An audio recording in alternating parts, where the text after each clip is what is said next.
देखिए, जो एनसीईआरटी की बुकें हैं उनको हम कई अपने अलग अलग मतलब के लिए पढ़ते हैं। जैसे किसी को यूपीएससी की तैयारी करनी है, तो किसी को पीएससी की तैयारी करनी है, मतलब पीसीएस का एग्जाम देना है, तो इसी वजह से हम एनसीईआरटी की बुकों को पढ़ते हैं।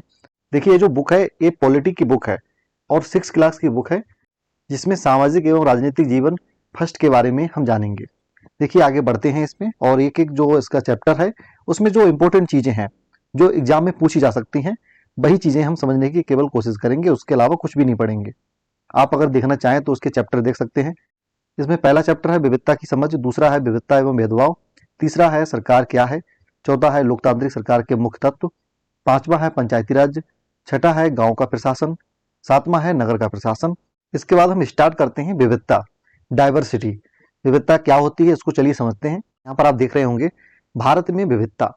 भारत विविधताओं का देश है। हम विभिन्न प्रकार की भाषाएं बोलते हैं, विभिन्न प्रकार के खाना खाते हैं, अलग अलग त्योहार मनाते हैं और विभिन्न धर्मों से हम संबंध रखते हैं।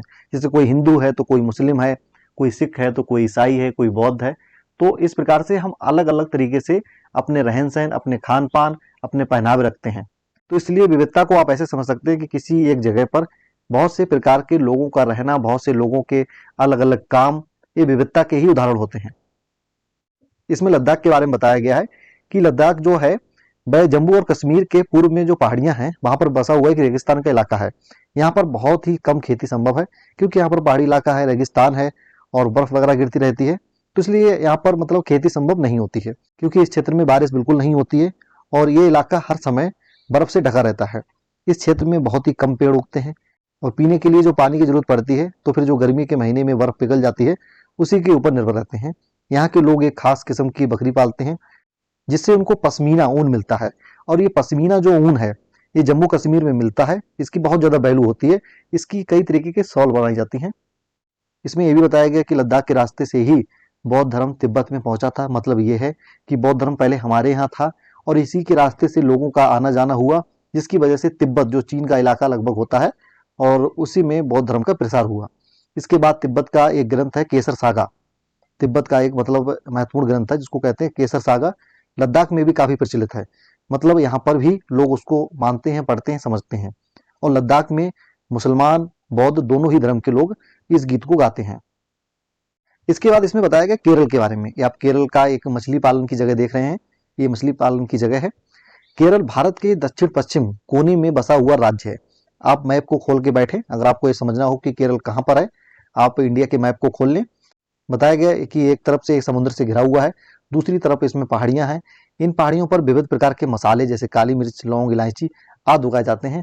और मैं आपको बताना चाहता हूँ कि जो केरल है वह मसालों के लिए प्रसिद्ध राज्य है हमारे देश का। यहाँ पर कई तरीके के व्यापारी आए थे, पहले भी आए थे और आज भी मसालों का व्यापार यहाँ से किया जाता है।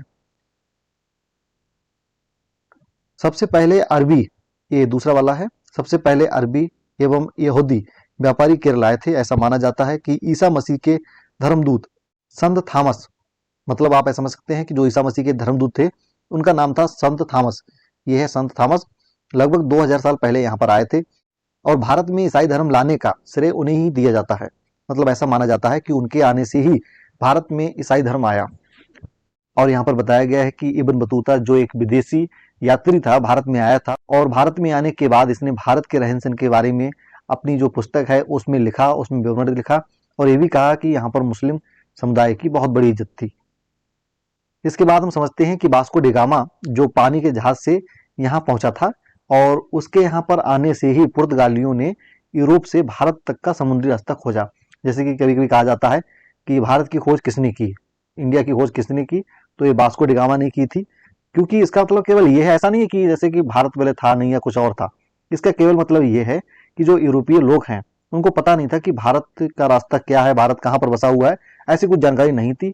वास्को डी गामा 1498 में, आप इसको नोट कर सकते हैं, 1498 में भारत में आया था, एक समुद्री रास्ते से आया था जहाज से। और उसके आने के बाद ही यहाँ पर उन लोगों को पता चला कि भारत एक देश है जहाँ पर मसालों का व्यापार होता है, कई प्रकार के वहाँ पर महत्वपूर्ण मसाले भी मिलते हैं। तो ये वास्को डी गामा कुछ मसाले ले भी गया था। इसके बाद हम आगे की कहानी समझते हैं। देखिए, वैसे मैं समझाऊं तो वास्को डी गामा से संबंधित बहुत सारी चीजें हैं, लेकिन फिर ये किताब का मतलब कुछ नहीं रह जाएगा, वो चीजें अलग हो जाएंगी। तो इसलिए इस जो बुक में है उसी को समझते हैं। चीन के व्यापारी भी केरल आए थे यहाँ पर मछली पकड़ने के लिए।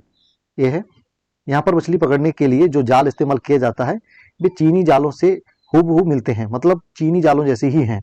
उन्हें चीना बला कहा जाता है, उन्हें चीना बला, ये है, याद कर लेना। जो केरल में मछली पकड़ने के जाल हैं उनको चीना बला कहा जाता है। इससे ये समझ में आता है कि चीन से हमारा संपर्क आज से नहीं बहुत पहले से है। और तलने के लिए जो बर्तन इस्तेमाल करते हैं यहाँ पर लोग, उसको चीना चट्टी कहते हैं। अब यहाँ पर बताया गया कि केरल में एक त्योहार है ओणम, इसको बड़ी धूमधाम तरीके से मनाया जाता है। ये लोग कुछ इस तरीके से मना रहे हैं, तो आप इसको नोट कर सकते हैं, केरल के त्योहार को ओणम। इसके बाद हम देखेंगे कि विविधता में एकता। भारत की विविधता या अनेकता को उसकी ताकत का स्रोत माना जाता है। जब अंग्रेजों का भारत पर राज था तो विभिन्न धर्म, भाषा, क्षेत्र की महिलाओं और पुरुषों ने अंग्रेजों के खिलाफ मिलकर लड़ाई लड़ी थी। उन्होंने ये नहीं देखा था कि तुम्हारा पहनावा अलग है या हमारा पहनावा अलग है, या तुम दूसरे धर्म के हो, हम दूसरे धर्म से हैं। इसलिए मतलब विविधता होने के बावजूद भी कोई भेदभाव नहीं हुआ था, बल्कि हम अपने देश के लिए लड़े थे। अब इसमें नोट करने वाली बात यह है कि जवाहरलाल नेहरू जो हमारे देश के पहले प्रधानमंत्री थे, उन्होंने अपनी किताब भारत की खोज, ये आप नोट करेंगे, ध्यान रखना, भारत की खोज उनकी एक किताब है जिसमें उन्होंने एकता के बारे में बताया है कि भारत की एकता कोई बाहर से थोपी गई नहीं है। यहाँ पे अंग्रेजों ने नहीं सिखाया कि तुम लोग एकता बना के रहो, ये पहले से ही चीज है। और इसी के बारे में ही उन्होंने अनेकता में एकता का विचार दिया था। इसके अलावा इस पर ध्यान देते हैं कि रविंद्रनाथ टैगोर द्वारा जो हमारा राष्ट्रगान है वो उन्होंने ही रचित किया था, मतलब उन्होंने ही लिखा था, जो हम आज भी मानते हैं। इसके बाद दूसरा चैप्टर हमारा स्टार्ट होता है जिसका नाम है विविधता एवं भेदभाव। मतलब विविधता भी है और भेदभाव भी होता है, कैसे होता है उसको समझते हैं। सबसे पहले इन्होंने बताया है कि लड़के और लड़की में भेदभाव। समाज में लड़के और लड़कियों में कई तरीके के भेदभाव किए जाते हैं। हम सभी इस भेदभाव से परिचित हैं कि ज़्यादातर लोगों का ये मानना होता है कि लड़कियों को आगे नहीं पढ़ाना चाहिए। तो ऐसे तरीके से कई भेदभाव किए जाते हैं। कपड़ों को लेकर भी लड़के और लड़कियों में हमारे यहाँ भेदभाव हैं। वो अलग अलग रीतियों की वजह से हैं, लेकिन भेदभाव हैं, इस चीज़ से नकारा नहीं जा सकता। आप किसी भी सेक्टर में देखेंगे तो आप ये पाएंगे कि लड़कियों की संख्या, महिलाओं की संख्या बहुत ही कम है पुरुषों के मुताबिक। अब तो तब भी थोड़ी स्थिति सही हो गई है, लेकिन पहले की स्थिति जो थी उसमें बहुत ज़्यादा भेदभाव था। इसके अलावा यहाँ पर समझाया इन्होंने कि रूढ़िबद्ध धारणा बनाना। जब हम सभी लोगों को एक ही छवि में बांध देते हैं या उनके बारे में पक्की धारणा बना लेते हैं तो उसे रूढ़िबद्ध धारणा कहते हैं। मान लीजिए कि लड़कियां, या मान लीजिए किसी हम धर्म के बारे में, किसी देश के बारे में ऐसा मान लेते हैं कि वह व्यक्ति या उस जाति का व्यक्ति, उस लिंग का व्यक्ति कंजूसी होता है, बेवकूफ़ी होता है या अपराधी ही होता है। तो उसको रूढ़िबद्ध धारणाएं बोलते हैं, जो वास्तविकता में सही नहीं होती हैं। केवल कुछ लोगों के बोलने से या कुछ लोगों के करने से हम ऐसी धारणा, हम ऐसा मान लेते हैं कि पूरे धर्म के लोग बेकार होते हैं, पूरी जाति के लोग बेकार होते हैं या पूरे लिंग के लोग बेकार होते हैं। जैसे कभी कभी एक बोला जाता है कि लड़कियों के अंदर दिमाग नहीं होता है, तो ऐसा बिल्कुल नहीं है। आज की डेट में अगर आप देखेंगे तो जो भी इंडिया लेवल पर एग्जाम होते हैं उसमें लड़कियां भी आगे हैं, लड़के भी आगे हैं। इसलिए आप ऐसा नहीं कह सकते कि लड़कियों में दिमाग कम होता है। आप जैसा बनाएंगे वैसा पाएंगे। वैसे आपकी फैमिली हो, किसी की फैमिली हो, आप लड़की को मौका देंगे पढ़ने का, उसे सिखाएंगे तो सीखेगी। अब देखिए, दिमाग कमजोरी की बात है, वो लड़कों में भी होता है, लड़कियों में भी होता है, उसकी बात छोड़ दीजिए। फिर यहाँ पर इन्होंने बताया कि मुसलमानों के बारे में कुछ रूढ़िबद्ध धारणा ये होती है कि मुसलमान जो होते हैं वो लड़कियों को पढ़ाने में रुचि नहीं लेते हैं और उन्हें स्कूल नहीं भेजते हैं। जबकि ये धारणा सरासर गलत है, क्योंकि ये देखा गया है कि जब केरल में स्कूल आने जाने के लिए सरकारी बस उपलब्ध कराई गई, तो जहाँ पर मुसलमान क्षेत्र थे तो वहाँ पर फिर उन्होंने अपनी बच्चियों को, अपनी जो लड़कियों को स्कूल भेजना स्टार्ट किया। अब देखिए, जहाँ पर प्रयास नहीं किए जाएंगे, जहाँ पर राज्य के द्वारा कोई स्कीम नहीं चलाई जाएगी इससे उनके लिए ये चीज़ दिया जा सके कि आप पढ़ें, लड़कियों के लिए फ्री हो गया, लड़कियों के लिए पढ़ाएं।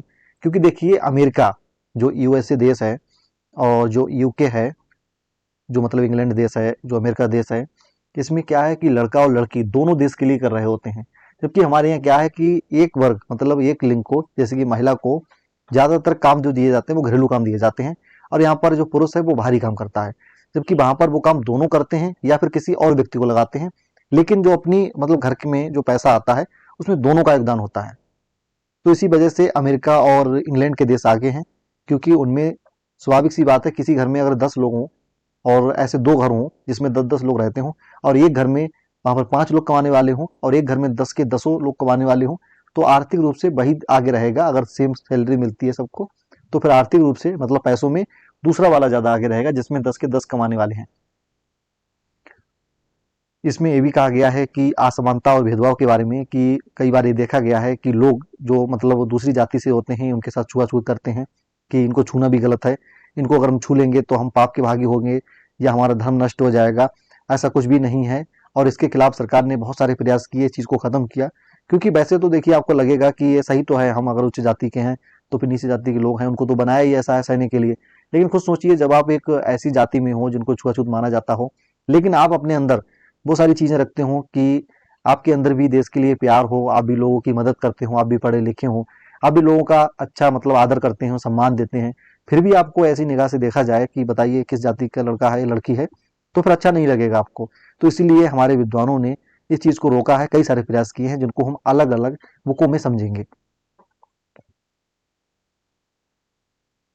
और बताया गया है कि कैसे एक भारत की मशहूर हस्ती को भेदभाव का सामना करना पड़ा था। ये भाग हमें समझने में मदद करेगा कि कैसे जाति के तहत बहुत बड़ी संख्या में लोग भेदभाव के शिकार हुए थे। भारत के एक महान नेता डॉक्टर भीमराव अंबेडकर ने जाति व्यवस्था पर आधारित भेदभाव के अपने अनुभवों के बारे में लिखा है। ये अनुभव उनको 1909 में हुआ था, जब वह केवल 9 साल के थे। यहाँ पर देख सकते हैं आप, वे महाराष्ट्र के कोरे गांव में अपने भाइयों के साथ पिता से मिलने गए थे। बड़ी देर तक इंतजार किया पर कोई नहीं आया। 1 घंटा बीत गया तो स्टेशन मास्टर पूछने आए। उन्होंने हमसे हमारे टिकट मांगे, जो हमने दिखा दिए। उन्होंने पूछा कि आप यहाँ पर क्यों रुके हुए हो। हमने बताया कि हमें कोरेगांव जाना था और हमारे पिताजी या उनके नौकर के आने का इंतजार कर रहे हैं, लेकिन दोनों में से अभी तक कोई नहीं आया है। पता भी नहीं है कि कोरेगांव पहुंचते कैसे हैं। हमने बहुत अच्छे कपड़े पहने रखे थे और हमारे कपड़ों और बोली से कोई ये भी नहीं अंदाजा लगा सका कि हम अछूतों के बच्चे हैं, मतलब जिनसे छुआछूत मानते हैं। निश्चय ही स्टेशन मास्टर को ये लगा कि हम ब्राह्मण के बच्चे हैं, और वे हमारी मुश्किलों को देखकर बड़े परेशान हुए। मास्टर ने हमसे पूछा कि हम कौन हैं। बिना एक पल भी सोचे हमारे मुंह से निकल गया कि हम महार हैं। महार एक जाति होती थी उस समय। उनको एकदम से धक्का लगा और वे एकदम से मतलब चौंक गए। उनके चेहरे पर अचानक परिवर्तन हुआ, मतलब उनका जो मन था, उनका चेहरा था, एकदम से बदल गया। हमने देख लिया कि एक अजीब सी उनके अंदर घृणा हुई, तो ऐसी घृणा सी उत्पन्न हो गई। उन्होंने जैसे मेरा जवाब सुना, वे अपने कमरे में वापस चले गए। हम वहीं के वहीं खड़े रह गए। 15-20 मिनट बीत गए। सूरज बिल्कुल छिप सा गया था। पिताजी नहीं आए थे और ना ही उनका नौकर, और अब स्टेशन मास्टर भी हमें छोड़कर चले गए थे। हम काफी घबराए हुए थे। यात्रा के शुरू में जो खुशी और उत्साह की भावना थी, उसकी जगह अब अत्यधिक उदासी ने ले ली थी। मतलब अंबेडकर जी बड़ा उदास हो गए थे कि अब ये क्या हुआ। जो व्यक्ति हमसे पूछने आया था, हमारी मदद करने के लिए आया था, वो एकदम से हमारे महार बताते ही वो चला गया। आधे घंटे के बाद स्टेशन मास्टर लौट कर आए तो पूछा कि हम क्या करने की सोच रहे हैं। हमने कहा कि अगर हमें किराए पर एक बैलगाड़ी मिल जाती तो हम कोरेगांव जा सकते थे। अगर कोरेगांव ज़्यादा दूर नहीं है तो हम फौरन निकलना चाहते थे। वहाँ किराए पर कई बैलगाड़ियाँ चल रही थीं, लेकिन मैंने स्टेशन मास्टर को जो जवाब दिया था कि हम महार हैं, उसका पता सबको चल गया, और कोई भी गाड़ीवान अछूत वर्ग को ले जाकर अपने आप को गंदा या अपने आप को नीचा बनाना नहीं चाह रहा था। हम दोगुना किराया देने को भी तैयार थे, लेकिन कोई भी तैयार नहीं हुआ। तो ऐसी स्थिति अंबेडकर जी के साथ हुई। अब अंबेडकर जी के बारे में थोड़ा पढ़ते हैं। भीमराव अंबेडकर 1891 में उनका जन्म हुआ और 1955 में उनकी मृत्यु हो गई। को भारतीय संविधान के पिता एवं दलितों के सबसे बड़े नेता के रूप में जाना जाता है। डॉक्टर अंबेडकर ने दलित समुदाय के अधिकारों के लिए लड़ाई लड़ी थी। उनका महार जाति में जन्म हुआ था, जो अछूत मानी जाती थी उस समय। मतलब जो उच्च वर्ग के या जो उच्च जाति के लोग थे, वो उनसे छुआछूत मानते थे। इसके बाद यहाँ पर एक लाइन है जानने के लिए कि प्रत्येक व्यक्ति को समान अधिकार और समान अवसर प्राप्त है। अस्पृश्यता यानी छुआछूत को अपराध की तरह देखा जाता है और इसे कानूनी रूप से भी खत्म कर दिया गया है। लोग अपनी पसंद का काम चुनने के लिए बिल्कुल आज़ाद हैं। नौकरियां सभी लोगों के लिए खुली हुई हैं। तो ये चीज़ कही गई है और ये चीज़ अच्छी है कि मतलब जिसको जो पसंद हो वो अपना काम करे। ऐसा नहीं है कि आपको किसी नौकरी में लिया नहीं जाएगा। ऐसा नहीं है कि आपको ये बोल दिया जाएगा कि आप किसी जाति विशेष से हो तो इसलिए इस नौकरी के लायक नहीं हो। अब यहाँ पर समझेंगे कि जो हमारी संविधान की उद्देशिका है, मतलब हमारे संविधान का जो उद्देश्य है, उसमें कहा गया है कि सभी भारतीयों को समान प्रतिष्ठा और समान अवसर प्राप्त हैं। इससे आप समझ सकते हैं कि हमारा संविधान भी यही कहता है कि सभी को समानता और भेदभाव उनके साथ ना किया जाए। समानता के साथ सबको जो भी अवसर हैं वो दिए जाएं। नौकरी करने के लिए सभी को लिया जाए, ऐसा नहीं है किसी जाति विशेष व्यक्ति को छोड़ दिया जाए। इसके बाद तीसरा चैप्टर है सरकार क्या है। आपने सरकार शब्द का जिक्र तो सुना ही होगा। सरकार क्या है और ये हमारे जीवन में कितनी महत्वपूर्ण भूमिका निभाती है। सरकारें क्या काम करती हैं, वे कैसे डिसीजन या निर्णय लेती हैं। अलग अलग तरीके की सरकार होती है। लोकतांत्रिक सरकार, राजतंत्रीय सरकार के बीच में क्या अंतर होता है। तो चलिए इसको समझते हैं। हम इसमें बहुत समझेंगे जो इंपॉर्टेंट है, जो एग्जाम में पूछा जा सकता है कि देश को विभिन्न डिसीजन लेने के लिए या काम करने के लिए सरकार की जरूरत होती है। और ये डिसीजन जो होते हैं, मतलब निर्णय जो होते हैं, वो इससे संबंधित हो सकते हैं, जैसे सड़कें और स्कूल कहाँ बनाए जाएं, किसी वस्तु का बहुत ज़्यादा महंगी हो जाने पर उसके दाम में मतलब कटौती करना। जैसे कि मान लीजिए एकदम से तेल अगर 500 रुपये लीटर हो जाए तो सरकार के पास ये अधिकार है कि वह उसके दामों में कटौती कर सकती है। तो ये सारे डिसीजन होते हैं। बिजली की आपूर्ति कैसे बढ़ाई जाए, मतलब कैसे सभी लोगों को बिजली मिले, गांव गांव तक भी बिजली कैसे पहुंचे। उदाहरण के लिए सरकार गरीबों की मदद करने के लिए कई कार्यक्रम भी चलाती है, कई सारी स्कीमें होती हैं, आप देखते ही होंगे। कई सारे जैसे आरक्षण भी होते हैं जो जाति आधारित दिए जाते हैं कि उस जाति के लोग पीछे हैं तो उनको आरक्षण दिया जाए, उनको रिजर्वेशन दिया जाए, उनको आगे बढ़ाया जाए। तो इस टाइप के काम सरकार करती है। डाक और रेल सेवाएं भी चलाना सरकार का ही काम है। तो इसलिए आगे समझते हैं हम अच्छे से सरकार क्या है और कैसे कैसे काम करती है। दूसरा पॉइंट है कि सरकार का काम देश की सीमाओं की सुरक्षा करना और दूसरों देशों से शांतिपूर्ण संबंध बनाए रखना। मतलब कि जो दूसरे देश हैं उनसे बहुत अच्छा संबंध बनाना ये सरकार का काम होता है। और उसकी जिम्मेदारी ये सुनिश्चित करना है कि सभी जो नागरिक हैं देश के उनको पर्याप्त भोजन मिले, अच्छी सुविधाएं मिलें। जब प्राकृतिक विपदा घेरे उन्हें, जैसे कि भूकंप आ जाए, बाढ़ आ जाए, सुनामी आ जाए, तो इसमें सरकार पीड़ितों की सहायता करेगी। अगर कहीं कोई विवाद होता है या कोई अपराध होता है तो लोग न्यायालय जाते हैं। न्यायालय भी सरकार का ही अंग है। मतलब न्यायालय जो कोर्ट हमारे होते हैं वो सरकार के ही अंग होते हैं। वो बात अलग है कि उसका अपना काम है और यहाँ पर सरकार की जो और चीजें हैं उनका अपना काम है। तो इसमें नोट करने वाली बात यह है कि आंध्र प्रदेश राज्य के पुनर्गठन के बाद 2014 में 2 जून को तेलंगाना राज्य बना था, जो भारत का 29वां राज्य था। ये आप नोट कर सकते हैं। और 31 अक्टूबर 2019 को जम्मू कश्मीर 2 अलग अलग केंद्र शासित प्रदेशों में बढ़ गया। मतलब पहले एक राज्य था, अब ये 2 केंद्र शासित प्रदेश हो गए हैं, जिनमें एक जम्मू कश्मीर हो गया और एक लद्दाख हो गया, जिसके बारे में हमने पहले पढ़ा था। सरकार एवं कानून। सरकार कानून बनाती है और देश में रहने वाले सभी लोगों को वे कानून मान्य होते हैं। केवल यही वही तरीका है जिससे सरकार काम कर सकती है। क्योंकि अगर सरकार कानून बनाती है, लोग कानून नहीं मानेंगे, किसी की इच्छा होगी मानेगा, कोई नहीं मानेगा, तो फिर सरकार कुछ नहीं कर पाएगी। तो इसलिए सरकार के कानून मानने ही होते हैं। नहीं मानने पर आपके ऊपर जुर्माना या सजा हो सकती है।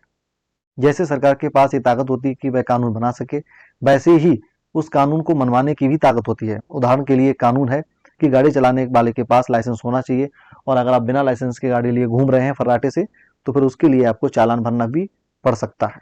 कि उस देश में सरकार कैसी है, मतलब सरकार के कई सारे प्रकार होते हैं। लोकतंत्र में तो लोग ही सरकार को एक शक्ति देते हैं। जैसे जो लोकतांत्रिक सरकार होती है उसमें क्या होता है कि लोग ही चुनते हैं अपने नेता को, मतलब लोगों के द्वारा ही लोगों को पावर मिलती है, जो फिर लोगों के लिए ही काम करते हैं। इसको सरकार कहते हैं, लोकतांत्रिक सरकार कहते हैं।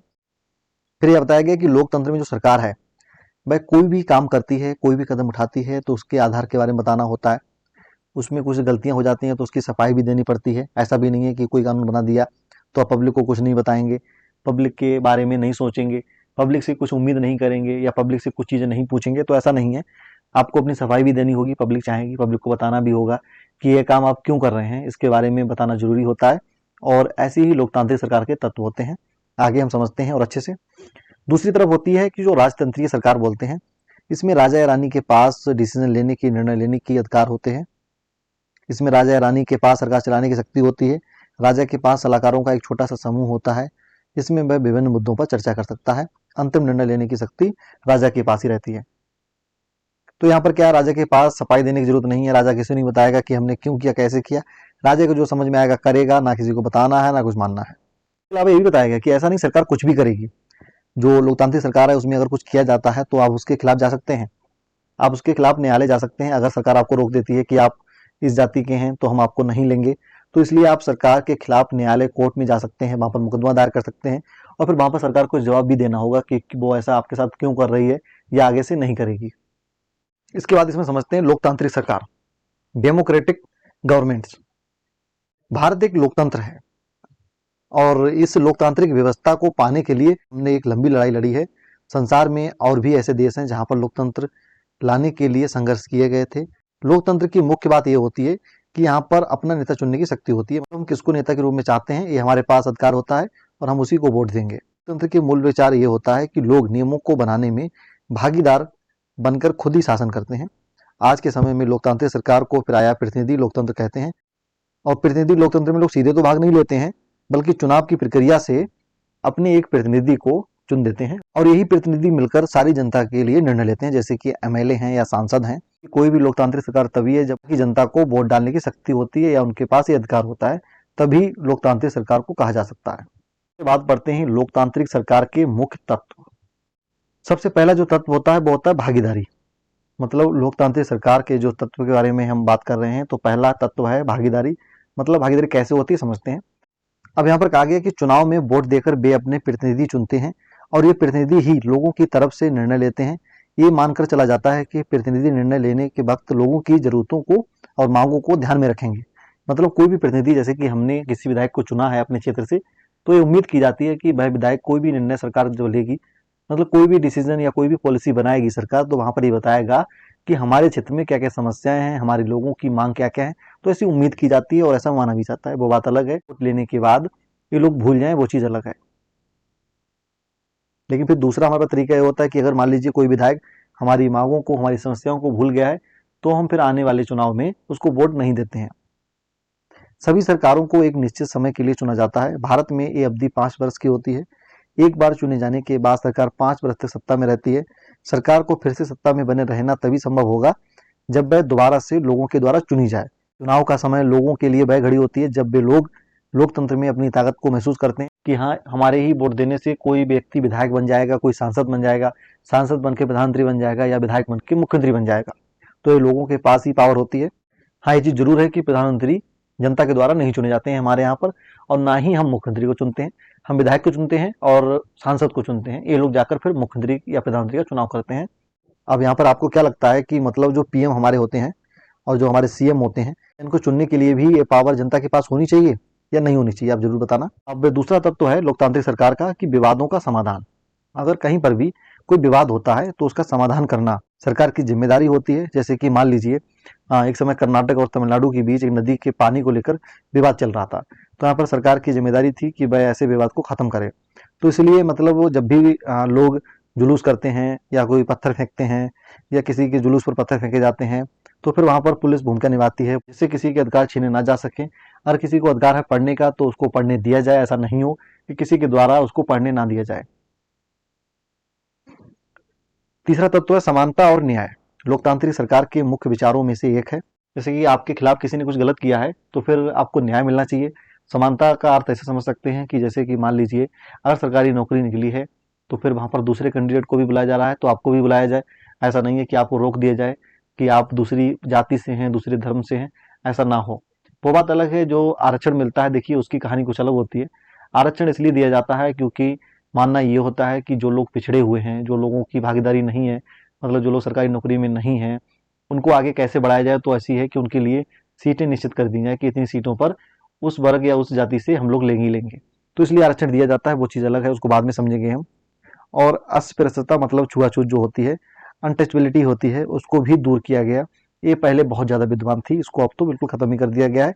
अगर कोई ऐसा करता है तो उसके खिलाफ आप केस फाइल कर सकते हैं।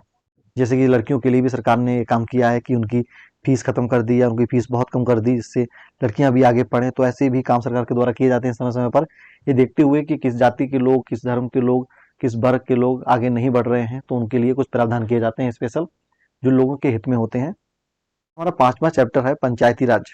क्या होता है पंचायती राज, इसको समझते हैं हम। सबसे पहला आपको जानना है ग्राम सभा किसे कहते हैं। एक पंचायत क्षेत्र में रहने वाले सभी वयस्कों की सभा होती है। हो सकता है कि उसमें सिर्फ एक गांव हो या ज्यादा गांव हो, ये डिपेंड करता है उस पंचायत के ऊपर। कोई भी व्यक्ति जिसकी उम्र 18 साल हो गई है वह अपनी ग्राम सभा का सदस्य हो जाता है और उसको ग्राम सभा की जब भी मीटिंग होती है उसमें भाग लेने का अधिकार होता है।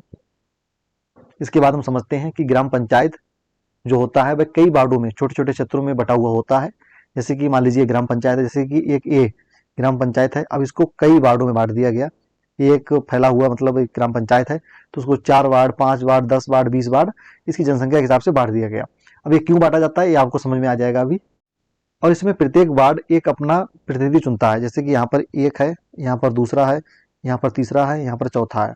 ऐसे यहाँ पर लोग मतलब जो होते हैं, पंच होते हैं, उनको चुनते हैं। मुखिया होता है, उसको बोलते हैं सरपंच। राज्यों में प्रधान भी बोला जाता है, ग्राम प्रधान। तो कई राज्यों में सरपंच बोला जाता है और इनको पंच बोला जाता है। ये पंच होते हैं, या तो इनको पंच बोला जाता है, कई राज्यों में इनको पंचायत का सदस्य बोला जाता है, ग्राम पंचायत सदस्य। ग्राम सभा सदस्य वो अलग चीज होती है, लेकिन ग्राम पंचायत सदस्य चुने जाते हैं जनता के द्वारा। इनको मतलब जनता ही वोट देती है, या तो इनको आप पंच बोल सकते हैं, या इनको आप मतलब ग्राम पंचायत के सदस्य बोल सकते हैं। वार्ड पंच और सरपंच मिलकर ग्राम पंचायत का गठन 5 साल के लिए करते हैं। ग्राम पंचायत का एक सचिव होता है, जो ग्राम सभा का भी सचिव होता है। सचिव का चुनाव नहीं होता है, उसकी सरकार के द्वारा नियुक्ति की जाती है, मतलब वह सरकारी अधिकारी होता है, उसके लिए कोई चुनाव नहीं होता है, कोई इलेक्शन नहीं होता है, सरकार उसको भेजती है।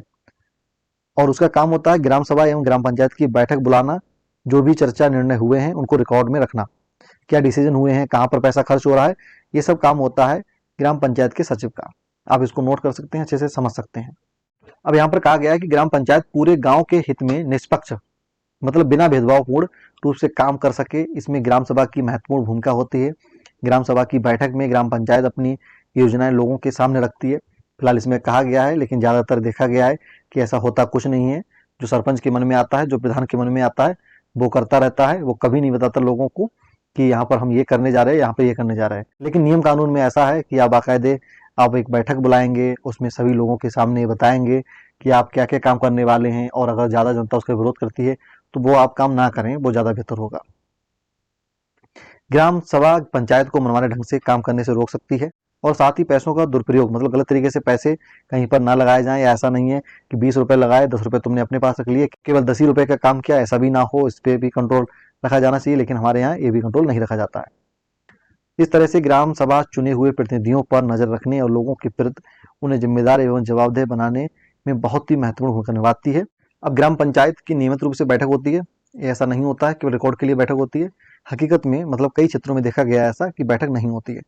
उसका मुख्य काम उसके क्षेत्र में आने वाले गांव में विकास कार्यक्रम लागू करवाना। जैसा कि आपने देखा, ग्राम पंचायत सभा ही पंचायत के काम को स्वीकृति देती है, तभी पंचायत अपना काम करती है। अब हम जानते हैं ग्राम पंचायत के काम क्या क्या होते हैं। मतलब सड़क, नालियाँ, स्कूल, भवन, कोई बिल्डिंग बनी हुई है किसी भी उद्देश्य से सरकारी, और पानी के स्रोत जितने भी हैं, नल लगवाने हो, हैंड पंप लगवाने हो, तो ये भी काम प्रधान का होता है, मतलब ग्राम पंचायत का होता है। स्थानीय कर लगाना और उसको इकट्ठा करना, गांव के लोगों को रोजगार देने संबंधी सरकारी योजना लागू करना, जो भी स्टेट गवर्नमेंट, राज्य सरकार इनके लिए भेजती है कि ये स्कीम आप लागू करेंगे, तो इनका काम भी यही होता है कि उनको लागू करवाना। और इसके अलावा क्वेश्चन ये आता है कि ग्राम पंचायत की जो आमदनी है, जो पैसे हैं, वो कहाँ से आते हैं। देखिए, घरों एवं बाजारों पर लगाए जाने वाले कर फिलहाल लगाने कोई नहीं देता है। अगर किसी घर पे अगर आप कर लगा दिए तो कोई भी वोट नहीं देगा, तो इसलिए लोग कर वर नहीं लगाते हैं, केवल इसको नियम कानून तक ही रहने देते हैं। और विभिन्न सरकारी विभागों द्वारा चलाई गई योजनाओं की राशि जो जनपद एवं जिला पंचायत द्वारा आती है, मतलब जो जनपद पंचायत या ब्लॉक पंचायत इनके लिए कोई भी योजना के लिए पैसे देते हैं, वो पैसे का जो उपयोग करते हैं और उस स्कीम को चलाते हैं। और समुदाय के काम करने के लिए मिलने वाले दान, अगर कोई भी दान मिलता है, चाहे केंद्र सरकार के द्वारा हो, राज्य सरकार के द्वारा हो, या किसी व्यक्ति के द्वारा हो, तो ऐसे दान के लिए भी ये लोग मतलब लोगों की भलाई के लिए लगाते हैं, अपनी पंचायत में लगाते हैं। चाहे फिर उससे कोई भी काम कराते हो, लोगों के हित में काम हो, लोगों के मतलब लोगों की भलाई के लिए काम होते हो, लोगों की जरूरतें पूरा करते हो, ऐसे सारे काम ग्राम पंचायत के द्वारा कराए जाते हैं। समझते हैं, ग्राम पंचायत लोकतांत्रिक सरकार का पहला स्तर होता है। ग्राम पंचायत ग्राम सभा के प्रति जवाबदेही होती है, क्योंकि ग्राम सभा के लोग ही उसको चुनते हैं। ग्राम पंचायत के बाद दूसरा जो स्तर होता है वह होता है विकास खंड का। आप उसे जनपद पंचायत या खंड पंचायत भी बोल सकते हैं, ब्लॉक पंचायत भी बोल सकते हैं। इसे जनपद पंचायत या पंचायत समिति भी कहते हैं, ठीक है। एक जनपद पंचायत या ब्लॉक पंचायत में बहुत सारी ग्राम पंचायतें होती हैं, और पंचायत समिति के ऊपर जिला पंचायत या जिला परिषद होती है। देखिए, कई राज्यों में जिला पंचायत बोला जाता है, तो कई राज्यों में जिला परिषद बोला जाता है। तो 3 स्तर आपने देख लिए, हो गया ग्राम पंचायत, दूसरा हो गया खंड पंचायत या ब्लॉक पंचायत या जनपद पंचायत, तीसरा हो गया जिला पंचायत, इसे जिला परिषद भी कहते हैं। जो जिला पंचायत होती है वह पूरे जिला के स्तर पर कोई भी योजना बनाती है। पंचायत समिति की मदद से जिला परिषद सभी पंचायतों में आवंटित राशि के वितरण की व्यवस्था करती है। चैप्टर हम 6 के बारे में पढ़ते हैं, गांव का प्रशासन। मतलब गांव का प्रशासन क्या होता है। सबसे पहला पॉइंट है इसमें कि हर पुलिस थाने का एक कार्य क्षेत्र होता है जो उसके नियंत्रण में रहता है। लोग उस क्षेत्र में चोरी, दुर्घटना, मारपीट, झगड़े संबंधी रपट मतलब FIR उसी थाने में लिखवा सकते हैं। मतलब ऐसा नहीं है कि आप किसी थाने के हैं और आपके खिलाफ कोई भी अपराध हुआ है, मारपीट हुई है, अगर उसी थाने के एरिया में हुई है तो आप उसी थाने में रिपोर्ट लिखवाएंगे, आप किसी और थाने में रिपोर्ट नहीं लिखवा सकते हैं। ये नियम होता है। जैसे कि मान लीजिए आप, एक थाना है A, आप रहने वाले A के हैं और आपके साथ मारपीट हुई है B थाने में, तो आप जो मारपीट आपके B थाने के एरिया में हुई है, मतलब कि आप B थाने में गए थे कहीं पर भी B थाने के आसपास, तो आप फिर बी थाने में ही रिपोर्ट लिखाएंगे। आप ऐसा नहीं है ए थाने में लिखाएंगे। मतलब जिसके एरिया में कोई भी दुर्घटना, कोई भी झगड़ा होगा, तो उसी थाने में रिपोर्ट लिखाई जाती है। और यहाँ पर थानेदार होता है जिसको एसएचओ, एसओ या थाना प्रभारी भी बोलते हैं। वह लोगों से घटना के बारे में पूछता है, जांच पड़ताल करता है और अपने क्षेत्र के अंदर के मामलों पर कार्रवाई भी करता है। तो ये सारी जिम्मेदारी थाने की होती है। आप समझ सकते हैं कि इसके लिए कोई समस्या होगी तो आप कहाँ पर उस समस्या के बारे में पुलिस थाने में जाएंगे, रिपोर्ट लिखवाएंगे और अपनी समस्या को सुलझाने के लिए मांग करेंगे। इसका दूसरा पॉइंट है जमीन को नापना और उसका रिकॉर्ड रखना। पटवारी का मुख्य काम होता है। अलग अलग राज्यों में इसको अलग अलग नाम से जानते हैं, मतलब पटवारी को अलग अलग नामों से जानते हैं। तो कहीं पर इसे पटवारी कहते हैं, तो कहीं पर इसे लेखपाल कहते हैं, और तो कहीं पर इसे कर्मचारी ही कहते हैं केवल, तो कहीं पर इसे ग्रामीण अधिकारी कहते हैं, तो कहीं पर इसे कानून गो कहते हैं। तो इस प्रकार से पटवारी को लोग अलग अलग नामों से जानते हैं। हम यहाँ पर जमीन का लेखा जोखा करने वाले कर्मचारी के लिए पटवारी शब्द का इस्तेमाल करेंगे। मतलब पटवारी जो यूज हो रहा है, तो आपके यहाँ अगर पटवारी नहीं बोला जाता है, लेखपाल बोला जाता है, तो आप लेखपाल से समझ सकते हैं। प्रत्येक पटवारी कुछ गांव के लिए जिम्मेदार होता है। मतलब एक जो पटवारी होता है ना, उसके लिए गांव दे दिए जाते हैं, एक गांव या दो गांव या तीन गांव, वो उसका जैसा अपना एरिया है। इसके बाद यहाँ पर समझने वाली बात यह है कि भारत में सभी राज्य जिलों में बटे हुए हैं। जमीन से जुड़े मामलों की व्यवस्था के लिए इन जिलों को और भी छोटे छोटे खंडों में बांट दिया गया है। जिले के उपखंडों को और कई नामों से भी जानते हैं। जैसे किसी राज्य में लोग तहसील के नाम से जानते हैं, तो किसी में तालुका के नाम से जानते हैं। सबसे ऊपर जिलाधिकारी होता है और उसके नीचे तहसीलदार होते हैं। उन्हें विभिन्न मामलों को निपटाना होता है। जैसा कि उनके पास कोई केस आता है, जमीन से संबंधित कोई भी विवाद ऐसा होता है, वे पटवारी के काम का निरीक्षण भी करते हैं। मतलब जो पटवारी काम करता है डेली या रोजाना या महीने, उसकी वो देखभाल भी करते हैं कि पटवारी सही से काम कर रहा है या नहीं कर रहा है।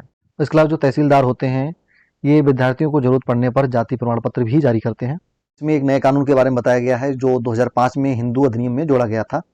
पहले क्या होता था कि लड़कियों को जमीन में हिस्सा या उनकी संपत्ति में हिस्सा नहीं दिया जाता है। पिता की मौत हो जाने के बाद जो जमीन है, जो संपत्ति है, वह लड़कों में बांट दी जाती थी। लेकिन अब ऐसा नहीं है। अब लड़की को भी बराबर का हिस्सा मिलेगा, ऐसी व्यवस्था कर दी गई है। वो बात अलग है कि कोई लड़की लेना चाहे या ना चाहे, लेकिन उनको ये अधिकार है कि वो अपने पापा की, अपने पिता की या अपनी मम्मी की कोई भी संपत्ति या जमीन में अपना हिस्सा मांग कर सकती हैं। ऐसी व्यवस्था 2005 में कर दी गई है। इससे पहले यह अधिकार उनको प्राप्त नहीं था। इसके बाद चैप्टर है 7, जिसका नाम है नगर प्रशासन। इसके बारे में अच्छी तरीके से समझते हैं। अब ये पहला पॉइंट है, शहर को अलग अलग वार्डों में बांट दिया जाता है, जिनको हम वार्ड कहते हैं, और हर एक वार्ड से एक पार्षद को चुना जाता है। ये बात हो रही है नगर निगम की। नगर निगम के कुछ निर्णय जो सारे शहर को प्रभावित करते हैं, ऐसे जटिल निर्णय, मतलब कोई ऐसा नियम कानून या कोई ऐसी स्कीम लाना, ऐसी योजना लाना जिससे पूरे नगर निगम के एरिया में वो चीज़ फैलेगी या उससे प्रभाव पड़ेगा, तो फिर जो सभी पार्षद हैं वो इकट्ठे होंगे। उनके साथ जो महापौर या नगर निगम के जो मेयर होते हैं, वो उनके साथ मीटिंग करते हैं, और मीटिंग करने के बाद ये डिसाइड किया जाता है कि इस योजना को लागू करना चाहिए, या शहर में कहाँ पर बस स्टैंड बनाना चाहिए, या शहर में किस टाइप की कौन सी रोक लगानी चाहिए, शहर में व्यापार से संबंधित क्या क्या नियम कानून बनाने चाहिए। देखिए, ऐसा है कि गांव के मुताबिक शहर वाले जो शहरी स्थानीय सुशासन है, इसको बहुत सारी शक्तियाँ मिली हुई होती हैं। नगर निगम है, नगर पालिका है, ये नगर पंचायत है, इनको बहुत सारी पावर मिली होती हैं, बहुत सारी शक्तियाँ इनके पास होती हैं। ये बहुत सारे नियम कानून भी बना सकते हैं। ये बिजनेस के लिए लाइसेंस भी देते हैं। बिना आप इनके लाइसेंस लिए बिजनेस करते हैं तो उस पर ये रोक भी लगा सकते हैं, उसको सील कर सकते हैं। तो ऐसी सारी पावर नगर निगम और नगर पालिका को अलग अलग टाइप से दी जाती है, नगर पंचायत को भी दी जाती है। ये जो शहरी स्थानीय सुशासन होता है, इसके 3 स्तर होते हैं। पहला होता है सबसे बड़ा नगर निगम, दूसरा होता है नगर पालिका परिषद बोलते हैं, और तीसरा यहाँ पर होता है नगर पंचायत। शायद हो सकता है किसी और राज्य में थोड़ा बहुत अलग नाम से भी इसे जाना जाता हो। मान लीजिए आप किसी शहर में रहते हैं, वहाँ पर आप किसी भी इलाके में रहते हो, वो एरिया अगर नगर निगम के अंदर आता है, तो वहाँ पर आपका एक वार्ड होगा, मतलब किसी वार्ड में जरूर रह रहे होंगे, और उस वार्ड का एक पार्षद होगा। और कोई समस्या है, मतलब किसी प्रकार की कोई समस्या हो, तो आप उससे संपर्क कर सकते हैं। वह जाकर आपकी चीज़ों को संबंधित अधिकारियों के साथ साझा करेगा। अगर कोई सही पार्षद है तो सुनेगा। सारी समस्या होती है, जैसे कि आपको लगे कि आपकी गली में बिजली के तार लटक रहे हैं, उनसे आपको खतरा है, तो आप पार्षद से मिल सकते हैं, अपनी समस्या बता सकते हैं, पार्षद इस पर ध्यान देंगे। लेकिन वही है कि एकता है तो फिर सब लोग ध्यान देंगे, और अकेले कभी कभी लोगों की नहीं सुना जाता है। और जो नगर निगम होते हैं, यहाँ पर सरकार की तरफ से भी एक आयुक्त को, मतलब एक कमिश्नर को बनाया जाता है, जो प्रशासनिक सेवा के कर्मचारी होते हैं, इनको वहाँ पर नियुक्त किया जाता है। क्योंकि इनकी भी जिम्मेदारी बहुत प्रकार से अलग अलग होती है, उनको हम बाद में समझेंगे। जैसे कि पहले हम लोग समझे थे कि जो ग्राम पंचायत होती हैं वहाँ पर ग्राम सचिव होते हैं, उनको सरकार नियुक्त करती है। ऐसे ही नगर निगम में जो कमिश्नर हैं वो नियुक्त होते हैं सरकार के द्वारा। दूसरा पॉइंट है जो सभी वार्ड होते हैं उनमें जो सारे पार्षद होते हैं वो सभी लोग मिलते हैं और मिलकर एक बजट बनाते हैं और उस बजट के हिसाब से पैसा खर्च किया जाता है। अभी सबसे बड़ी बात जानने के लिए ये है कि नगर निगम के पास इतना पैसा कहाँ से आता है, तो उसको समझते हैं। इतने सारे काम करने के लिए बहुत सारा पैसा चाहिए होता है। जैसे कि नगर निगम एक बड़ा इलाका होता है, बड़ा एरिया होता है, उसमें रोड डलवाना भी होता है, मतलब अलग अलग जगह पर नगर निगम के द्वारा बस स्टैंड को बनवाना और स्कूलों को भी बनवाया जाता है नगर निगम के द्वारा। तो ऐसे काम के लिए बहुत सारा पैसा चाहिए होता है। तो फिर होता क्या है कि इनके पास टैक्स लगाने का बहुत सारा अधिकार होता है। संपत्ति कर है, बहुत सारे तरीके से अलग अलग टाइप से टैक्स की वसूली करते हैं, तो इसलिए इनके पास पैसा इकट्ठा हो जाता है। अब यहाँ पर ये बताया गया है कि जो टोटल टैक्स होता है ना, जो टोटल टैक्स मिलता है नगर निगम को, उसमें 25 से 30% तो प्रॉपर्टी टैक्स ही मिलता है। जैसे कि जो लोगों की संपत्तियां होती हैं, लोगों की प्रॉपर्टी होती है, वैसे बड़ा मकान हो या कोई बिल्डिंग हो, अगर नगर निगम के अंदर है तो नगर निगम उस पर टैक्स लगा देता है और वह टैक्स से पैसे वसूल कर लोगों के हित में, जैसे कि रोड डलवाना हो गया, बस स्टैंड हो गया, स्कूल बनवाने हैं, पानी की व्यवस्था करना है, तो इस टाइप से अलग अलग रुपए खर्च करता है। 6 क्लास की पॉलिटी को हमने टोटली कवर कर लिया है। इसके अलावा और सारे सब्जेक्ट हैं या पॉलिटी में ही जो और सारे क्लास हैं उनकी भी इसी तरीके से वीडियो के माध्यम से हम समझने की कोशिश करेंगे और जो इसमें नोट्स के लायक है वो चीज़ें ही पढ़ेंगे, जिससे आपका टाइम भी बचेगा और जो चीज़ें वास्तव में आपको याद करने के लायक हैं आप उन पर ज़्यादा ध्यान दे पाएंगे। तो इसलिए आप आगे भी इसी तरीके के वीडियो देखते रहें जो अलग अलग सब्जेक्ट या अलग अलग क्लास के होंगे।